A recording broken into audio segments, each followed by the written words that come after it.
Los flagelos bacterianos típicos son largos apéndices filamentosos extracelulares, helicoidales, responsables del desplazamiento en medios líquidos de la mayor parte de las bacterias móviles.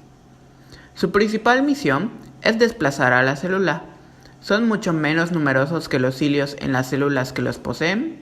Su movimiento también es diferente, puesto que no desplazan el líquido en una dirección paralela a la superficie de la célula, sino en una dirección paralela al propio eje longitudinal del flagelo.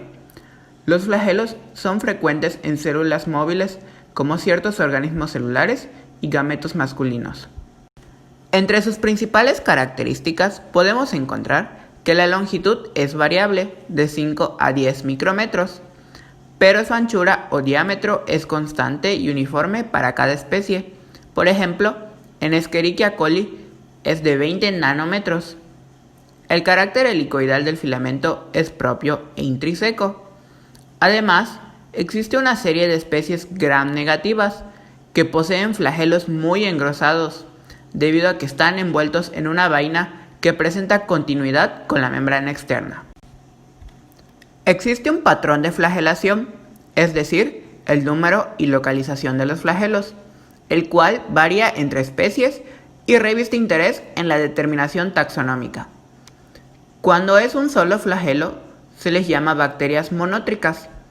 Cuando son dos o más flagelos formando un penacho, normalmente en un polo, se les llama lofótricas. Cuando son dos penachos de flagelos, uno en cada polo, se les conoce como bacterias anfítricas. Y cuando los flagelos están repartidos por toda la superficie, bacterias perítricas. Ahora veamos cuál es su estructuración. El flagelo eubacteriano es una de las estructuras procarióticas más complejas, formada por más de 20 tipos de proteínas estructurales. Ya a microscopía electrónica se pueden distinguir tres partes o subestructuras. El filamento, que está conectado a un corto segmento curvado denominado codo o gancho, que a su vez está unido al corpúsculo basal. Ahora que conoces las subestructuras del flagelo, estudiémoslas más a fondo. Primero, veamos el filamento. El filamento es una estructura cilíndrica fina, hueca y rígida, con aspecto helicoidal.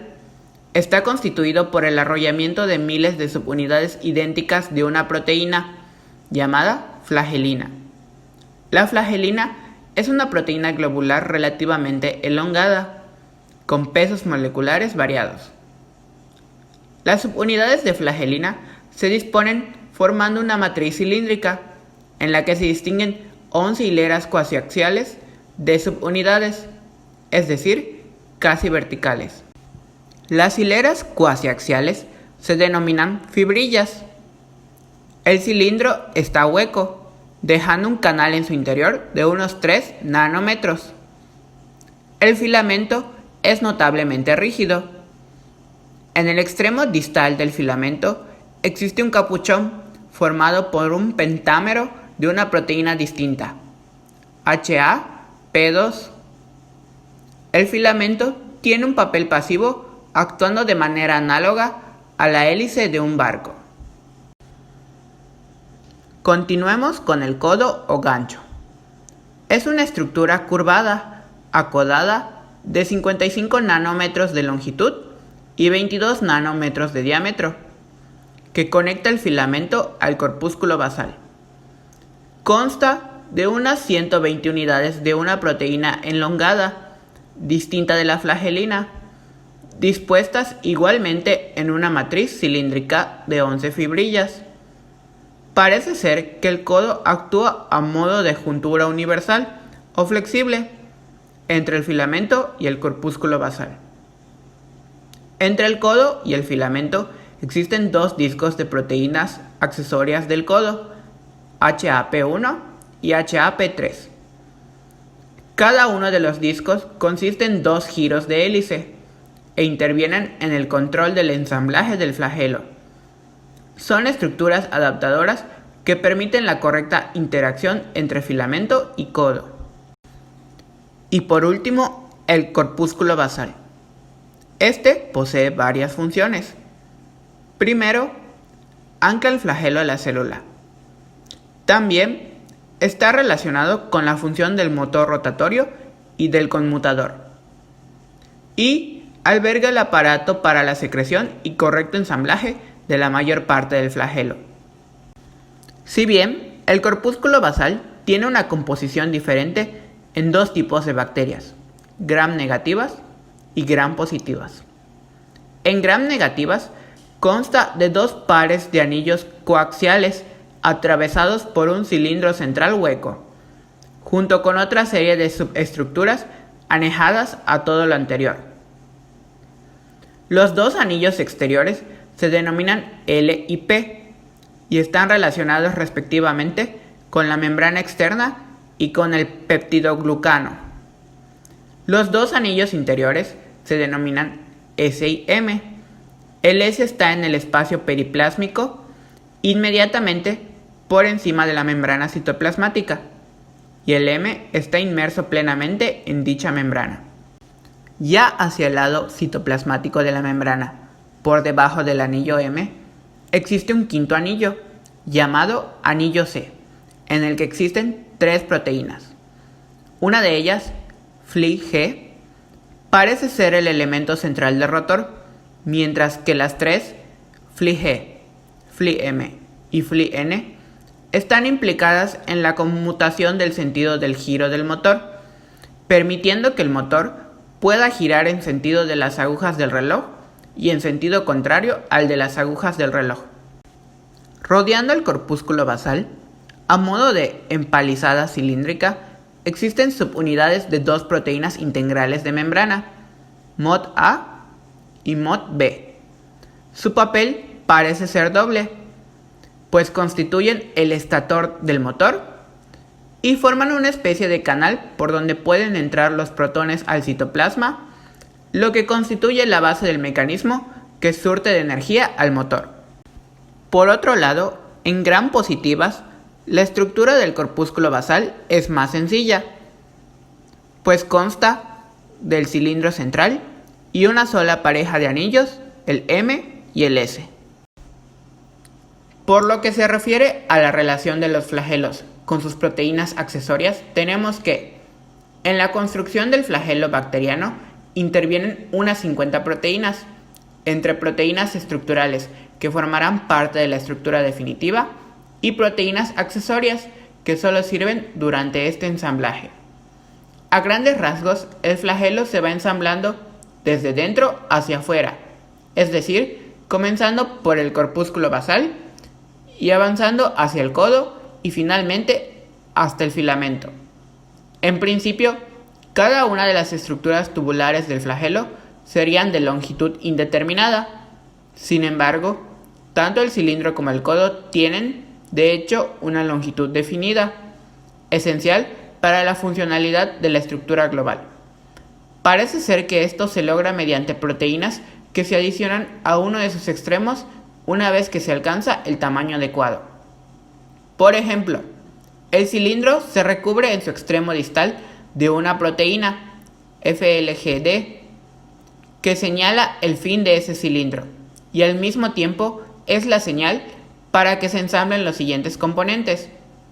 El fin del codo es señalado por la entrada de la proteína HAP1.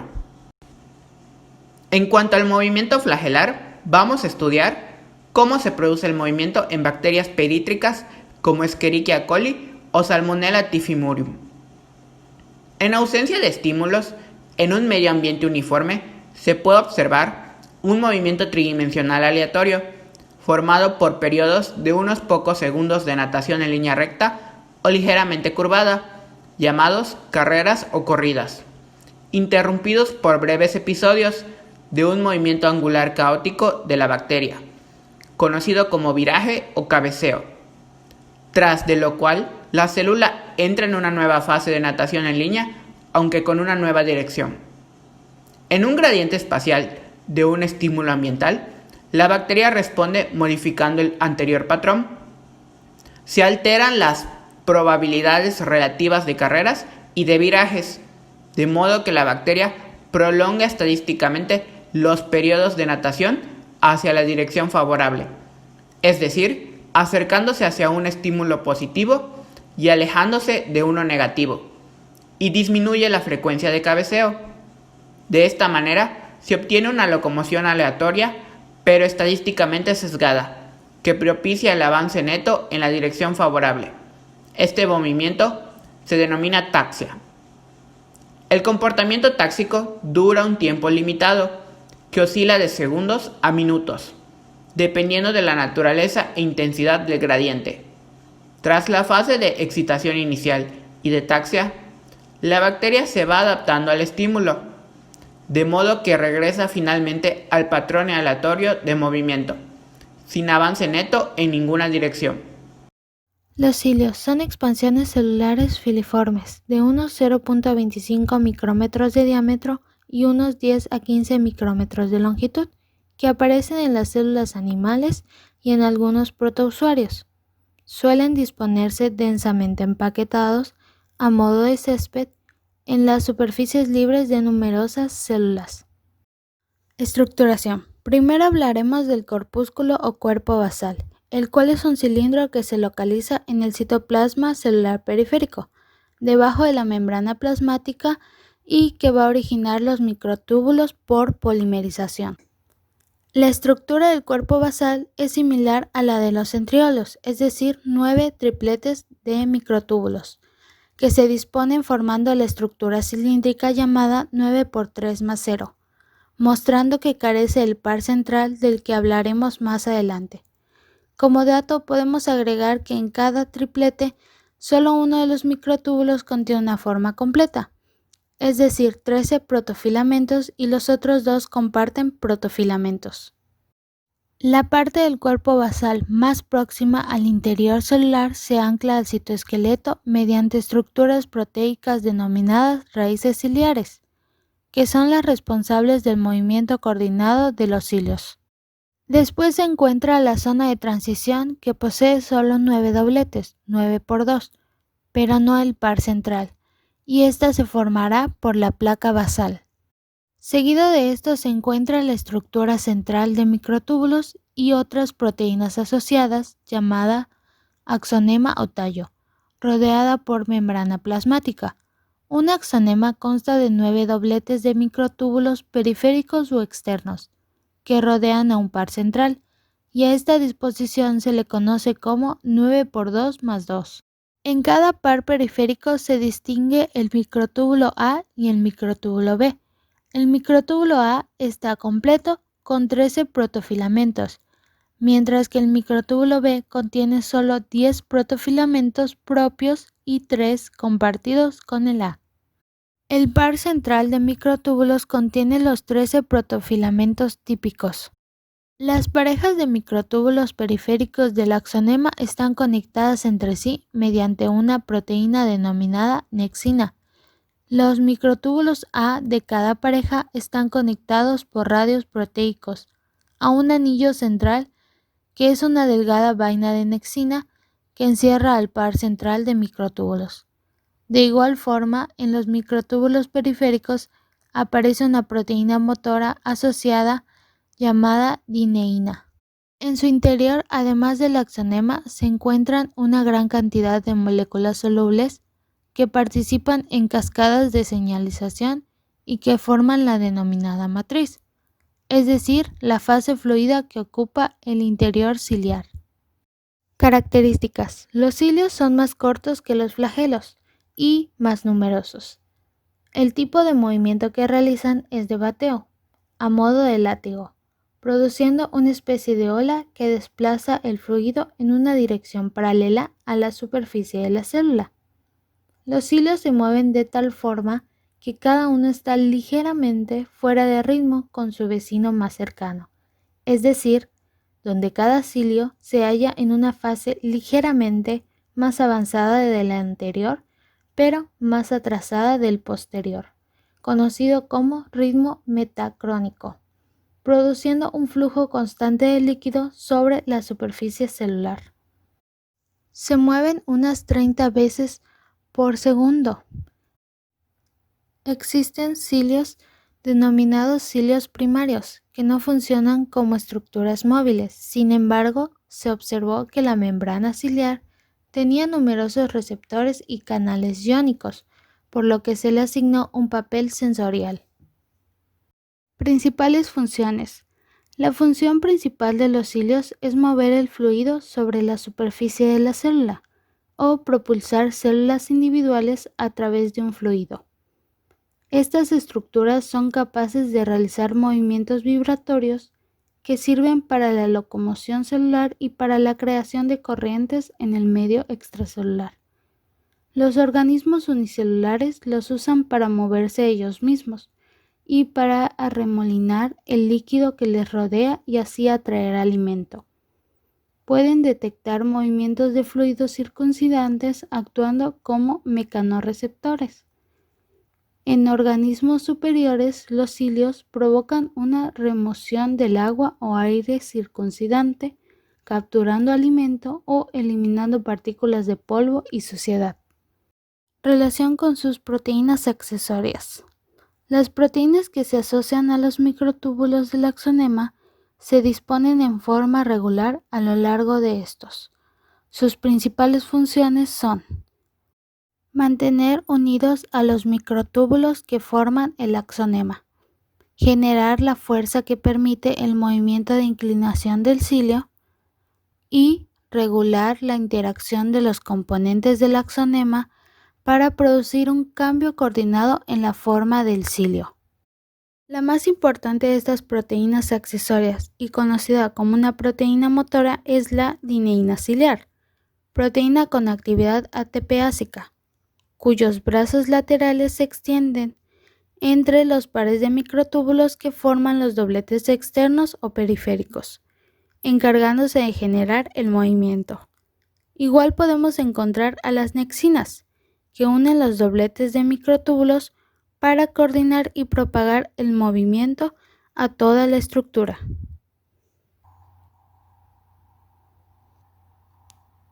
Pseudópodos. El término pseudópodo deriva de las palabras griegas pseudo, falso, y podo, pie, por lo que también son conocidos como falsos pies. Un pseudópodo es una proyección temporal de la membrana plasmática, que es sostenida por filamentos de actina. Las células que componen a los pseudópodos generalmente son referidos como ameboides. Estructura.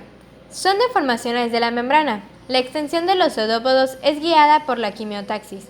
Inicialmente, las células no móviles están unidas a una matriz extracelular subyacente que muy probablemente esa unión se realiza a través de receptores de integrina en la superficie celular. Por exposición a un gradiente soluble de un quimioctante, una señal química, que une y activa receptores de la superficie celular, las células detectan la dirección de la señal y amplifican la señal internamente. Estas señales van a promover la polimerización de actina localizada en el lado girado para el gradiente, formando una proyección membranal. Esto es que la membrana se separa y se alarga, dando lugar al pseudópodo. Los pseudópodos están llenos del citoplasma de la membrana de una célula eucariota o de una protista unicelular. Los pseudópodos se extienden y se contraen por el proceso reversible de las subunidades de actina en muchos microfilamentos. Los filamentos cerca de la célula interactúan con la miosina, lo que causa una contracción. Los pseudópodos se extienden hasta que la actina se reagrupa en sí misma en un canal. Función. La principal función es la locomoción. Los pseudópodos constituyen uno de los tres modos de la movilidad de los organismos unicelulares. Permite a la célula desplazarse en medios sólidos. Otra función es la alimentación. Los pseudópodos rodean el alimento hasta encerrarlo en una vacuola. Esto es fagocitosis. La fagocitosis se presenta en diversos grupos de protistas, pero también en algunas células, como los fagocitos, de organismos pluricelulares. Clasificación. Lobopodios. Estos son gruesos, cortos y con extremos redondeados, típicos de Amoebozoa. Folopodios. Más finos y con extremos terminados en punta, consistiendo principalmente en ectoplasma. Estas formaciones se apoyan en microfilamentos. Retriculopodios, también conocidos como pseudópodos retriculados. en donde los finos pseudópodos individuales se amontonan entre sí y forman una red irregular en el exterior del protozoo. Se presentan en los foraminíferos. La función principal de los pseudópodos reticulares, conocidos también como mixopodios, es la ingestión de alimentos. Axopodios. Son pseudópodos finos, largos y rígidos. Contienen complejos grupos de microtúbulos envueltos por citoplasma. Se observan en radolarios y en helizoos. Los pseudópodos regulan los procesos de alargamiento y acortamiento de los filamentos, por eso se relacionan con proteínas reguladoras principales como la profilina y la timosina. También conectan los filamentos entre sí y con distintas estructuras celulares. Por eso se relacionan con las proteínas ligaduras como son la fibrina, trompomiosina y la alfa-actinina. También sirven para la motilidad, contracción y cambios de formas celulares, por eso se relacionan con las proteínas motoras, como son la cofilina, catanina y gesolina.